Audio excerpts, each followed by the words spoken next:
Now, a private detective hears a lot of unusual stories. But the particular story I was listening to started to fit into a somewhat familiar pattern. My client, Mrs. Farrell, was worried about her husband. It seemed like he'd gotten himself into some trouble, and unless I missed my guess, I could have filled in the details before she finished talking. Mr. Diamond, my husband seems completely obsessed with this idea that he's involved in a murder. And you're obsessed with the idea that he's not? Yes. Something happened. Something did happen. And I want you to find out what. Well, there is a chance that my findings are not going to agree with your convictions, you know.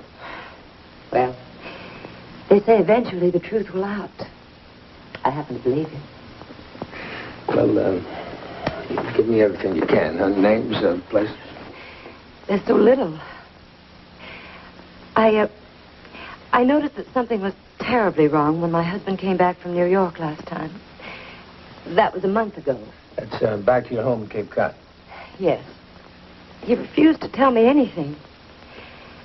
But a few nights ago, I found him alone in the den. Mr. Diamond, my husband isn't a drinking man, but this particular night, he began to mumble. Well, did he kill somebody? That somebody had been killed here in New York, in a hotel room.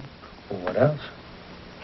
There was something about betting on the horses and some men he'd met who had a scheme where they couldn't lose, but they lost. Did your husband send for a lot of money when he was in New York? Why, yes, he did. $25,000. Huh. Well, Mrs. Farrell, I have an idea what happened, but I can only prove it if I catch up with these playmates of your husband. Well, where do you start? By taking you to dinner.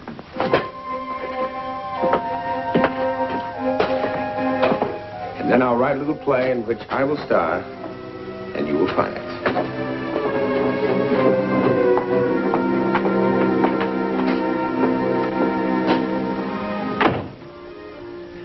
A few days later, I arrived at the Hilldale Country Club at Cape Cod, complete with new suit and identity. Mr. Farrell was worried and preoccupied, but I pretended not to notice. Now, Mrs. Farrell introduced me to her husband and friends as a wealthy industrialist from Canada on my way to a business parley in New York. And I'd been cramming like a schoolboy before an exam to make my bit convincing. During the evening, I met 50 different people, and I stressed the fact that I was leaving on the midnight flyer. One of them, I hoped, had spotted me as a likely prospect. Well, dear, I think we'd better leave now. I'll walk to the car. I have a train to catch. Good night. Good night.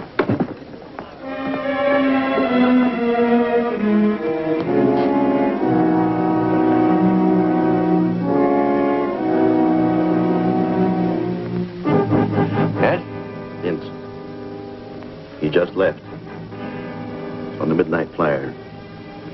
Right. I'd play him against the ponies. He'd figure out that stock market game too quick. Might be pretty tough cooling off afterwards, so don't take any chances.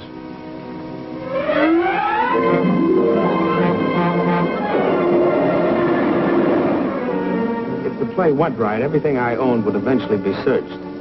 So I'd been forced to leave my gun behind. Sorry. I must have jigged when the train jogged. Well, that's all right. You gave me a chance to cheat myself. Well, sorry. Say, I don't suppose you'd like to play a few hands of gin. I don't feel like sleeping. Well, sure thing. Come on. Thanks. I know what they say about playing cards with strangers, so if you want to limit it to matchsticks. Oh, that's all right. You look like you have an honest face. My name's Hanson. Nickel a point okay, then? Mine's Carter, and a nickel a point's fine. Now, a man who gambles usually has the something-for-nothing instinct, which these boys count on, so I gamble.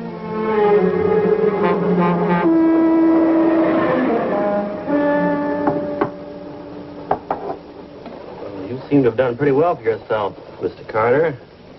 Say, how about those Canadian women? They're beautiful, every one of them. I met one once. Let's see, she was from Peace River in Manitoba. No, that's in Alberta. Well, from someplace.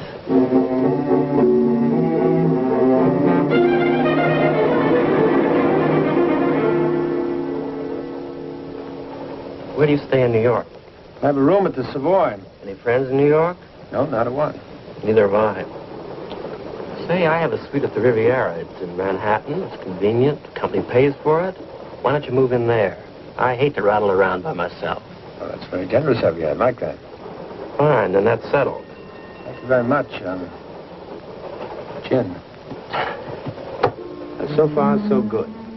The train hadn't been lurching enough to throw him against me, so I knew I was on the merry-go-round. Now, getting on was the easy part. But if something went wrong, I knew I'd be on the way to the funeral of the best friend I ever had. Me. By noon the next day, Hanson and I had moved into the suite at the Riviera and become the best of chums. What's that? It's somebody's wallet. Say, that's quite a bundle. About that. $1,000 bills. Pretty good credit, too, especially in Las Vegas. What's the name? Graham. Let's check the desk, see if he's registered at the hotel.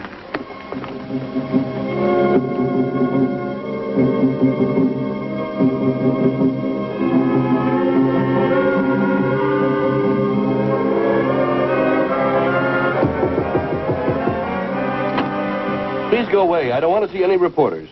We're not reporters, sir. And what do you want? I believe you may have lost something. A wallet? Yes. Yes, I did. Come in, please. No offense, sir, but could you identify it? Oh, yes, I can identify it. My name is Graham. Vegas credit cards, newspaper clipping, and a little cash for $5,000. A little cash. Oh, my name's Mr. Carter, Mr. Graham, and this is Mr. Hanson. This is indeed a pleasure. And this is your wallet. Thank you. Now, I insist that you divide this between you. Oh, we wouldn't think of it, sir. We're just glad we found it for you. Well, then, $100 apiece for a night on the town? I insist. Thank you. Thank you very much. Now, we must have a drink. You know, I feel like Diogenes.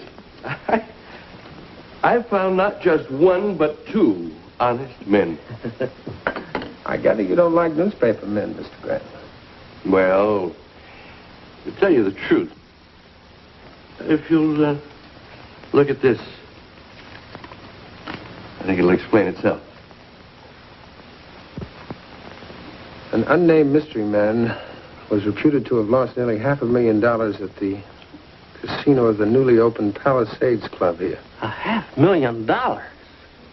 It happens sometimes. I naturally don't like it splashed in the papers. Well, if you can afford to lose that much, it stands to reason you can make it. Well, to tell you the truth... Thank you. Sit down. To tell you the truth, gentlemen, and I know I can trust you both, I'm here in New York to recoup that $500,000 and double it. You mean you know a way to make $1 million just like that? It must be a secret. It is just that. But I could use some help. If I only had some friends absolutely trustworthy. Well, I think we've already proved our integrity, sir. If we can help, at least I'd be interested. Well, making money's my business, Mr. Graham, if there's a profit-sharing arrangement. Mr. Carter, it'll be all the profit you can handle. Then you'll use us? Yes, I think so. But I must warn you, gentlemen, this is not a normal business deal. I was frank enough to tell you that I'm a professional gambler. Well, now, we're all gamblers when you come right down to it, Mr. Graham. It's certainly true, isn't it? Now, come on, I want to show you something. Just look, and I'll explain later. And you can make your decision. They were setting the hook perfectly. It wasn't hard to believe that even a basically honest man like my client's husband would swallow it. Now they were turning on the convincers.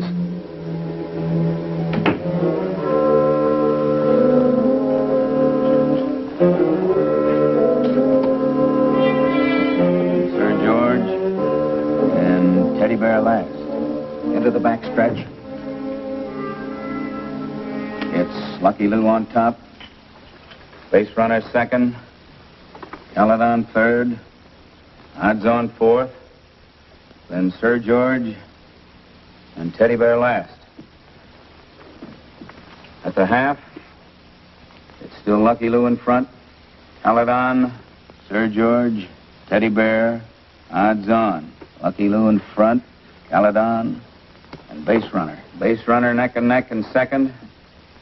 Then Sir George, Teddy Bear, and odds on. Scoring for home, it's...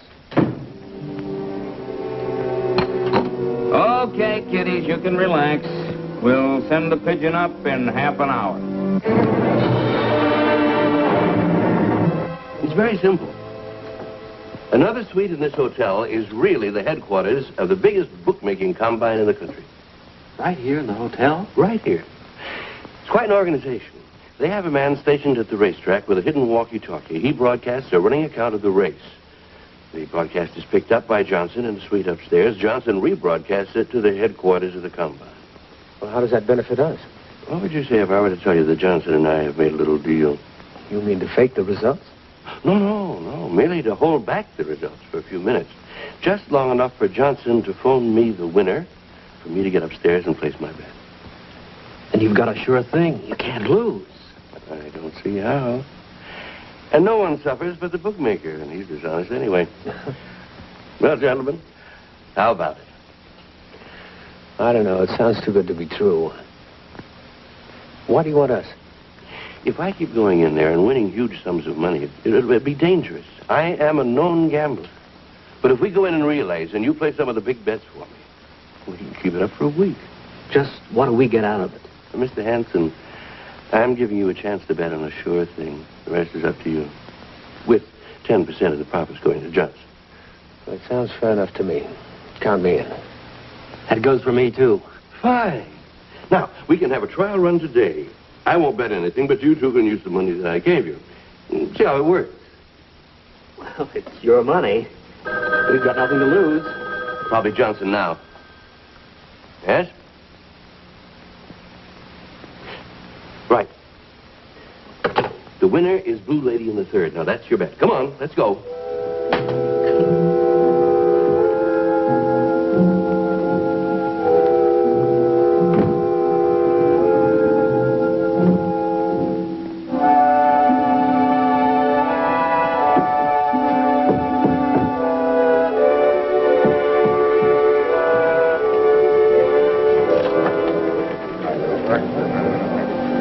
It was a real flashy layup. The most legitimate-looking, illegitimate business I'd ever seen. Graham presented us as friends of his to the manager, and that seemed good enough for him. The third, scratch number 6, tailor-made. Well, Pete, please take good care of my friends, Mr. Carter, Mr. Hanson. Good luck. Certainly. That's 8,560, sir. Let's make a bet. Here's mine. They're at the post Bayside. 200 on Blue Lady to win. 200? Yeah. Well, is that all, boys? Well, that's quite a bit of money. Of course. 200 on Blue Lady. They're off at Bayside. Cookie breaks on top. Tom Thumb second. Skyboy third. Blue Lady and Goldenrod. The half, it's Cookie and Skyboy in front. Tom Thumb third. Goldenrod and Blue Lady. Turning for home, Skyboy. Cookie second. Tom Thumb, Blue Lady, and Goldenrod. Into the stretch, Skyboy, Tom Thumb, Blue Lady, Skyboy, Tom Thumb. Blue Lady is now challenging for the lead. It's Blue Lady and Skyboy. And it's Blue Lady the winner. Skyboy second. She won! And Tom Thumb. Looks like we're in business. Let's get our money. It's official.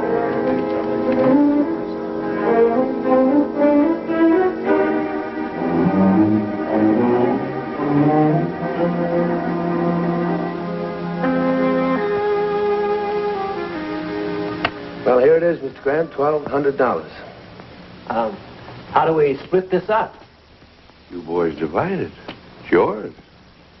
Well, no, we couldn't do that. After all, it was your money. Mr. Carter, a few $100 isn't going to help any of us.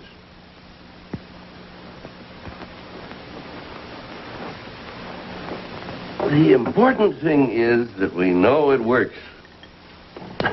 They thought we were pretty cheap when we only bet 200. Well, we'll fix that. Johnson called just before you came back. We can make our big play in the 6th race tomorrow. Personally, I intend to bet $25,000. I have a few thousands in traveler's checks. Well, if that's the most you can manage, you probably can win a month's wages. Miss Carter?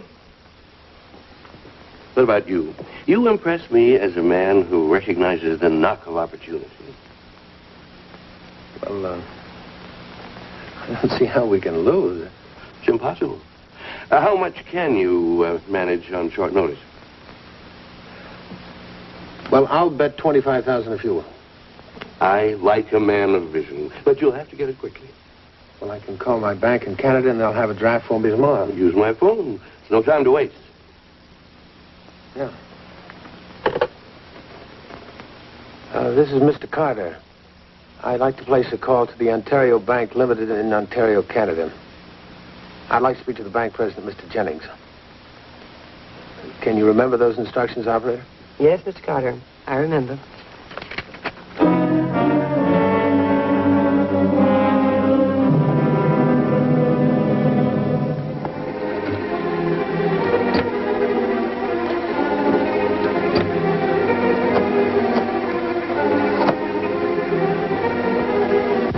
Operator, I'm calling Mrs. Farrell at Cape Cod 2038. Uh-huh.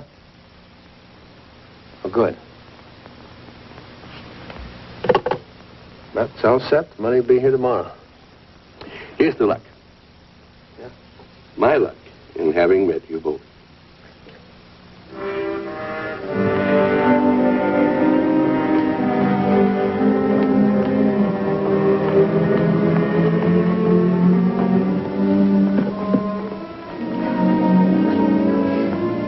Please, Jim, it's just something I had to do. The money itself isn't the most important. Jim, not here. Look, my bank called me. They tell me you had $25,000 transferred to some New York account. I have a right to know why. You haven't confided in me in over a month now. I think I have the same right of refusal.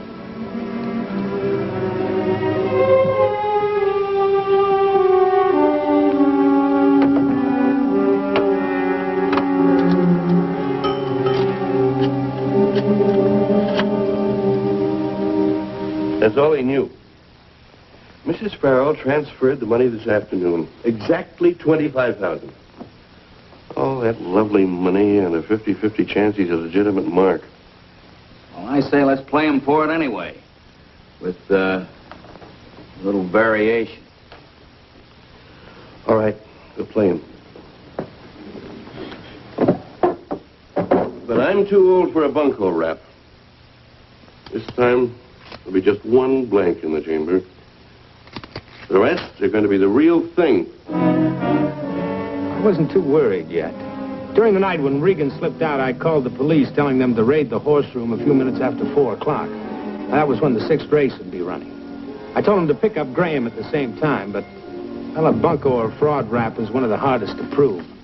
So they had to be caught with their hands right in the cookie jar. Ready for the big day, boys? I could only raise $1,800. Frankly, it's all I've got in the world. How about you, Carter? I'm all set. Good. Now, there's been a slight change. Change? Yes. Johnson says that the field in the 6th has been narrowed to 4 horses. Very bad odds. So we're going to make our play in the 4th. Yeah, but you said the 6th. The 4th goes any minute now. Doesn't make any difference, does it? No, I guess it doesn't. Well, now, here's my money. I'll stay here, and you come back as soon as the play's over with the payoff. Right?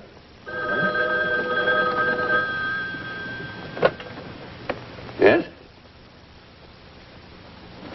Got it. Now, here's your play. Place all the money on Big Marcy in the 4th. Place it all on Big Marcy in the 4th, yeah. Now, come on. Hurry. Let's get going.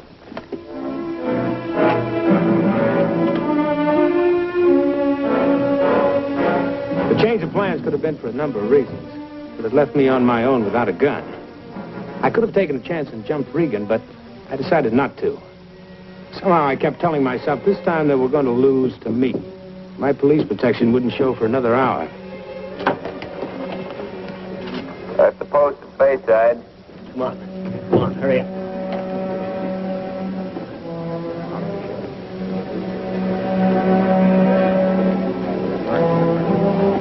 51,800. Big Marcy to win. What I needed now was time. Anything to stall for time. And then hope maybe the police would show up early. I changed my mind. I don't want to bet. No, but... Are you crazy? Graham would kill us. To win. Bet it. Yeah, but not my money. Oh, listen, boys. It all goes to win. Yeah, but not my money. I don't want to bet. No. They're off at Bayside. Cloudman breaks on top.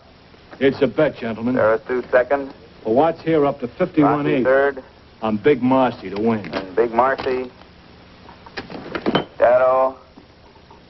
Playboy. Are you crazy? What's the matter with you? I got a hunch. I guess I was scared. I never bet this kind of money before. Well, calm down.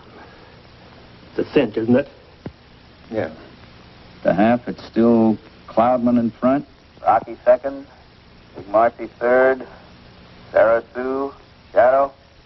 Playboy. Is Big Marcy taking the lead? Cloudman second. Sarah Sue third. And Shadow, Rocky, and Playboy. Turning for a home, it's Big Marcy by a length. Cloudman second. Sarah Sue third. And Rocky, Shadow, and Playboy. in the stretch, it's Big Marcy by a length. Cloudman second. Sarah Sue third. And Rocky, Shadow, Playboy. Coming down to the finish, it's Cloudman the winner. Big Marcy second.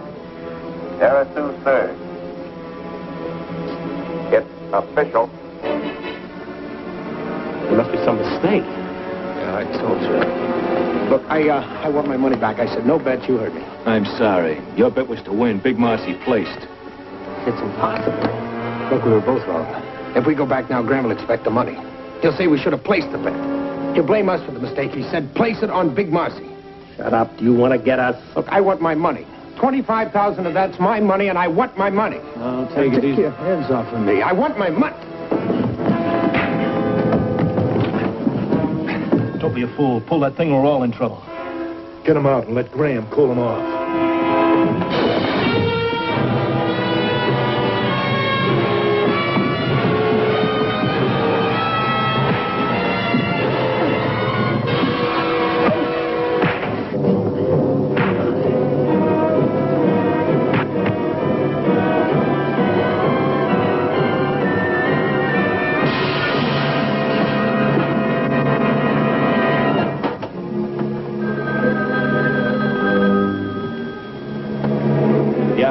Edgar checked.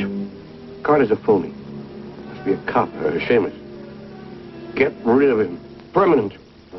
Don't let him go. He's a cop. Not here. Don't kill him here. Pete, get the car.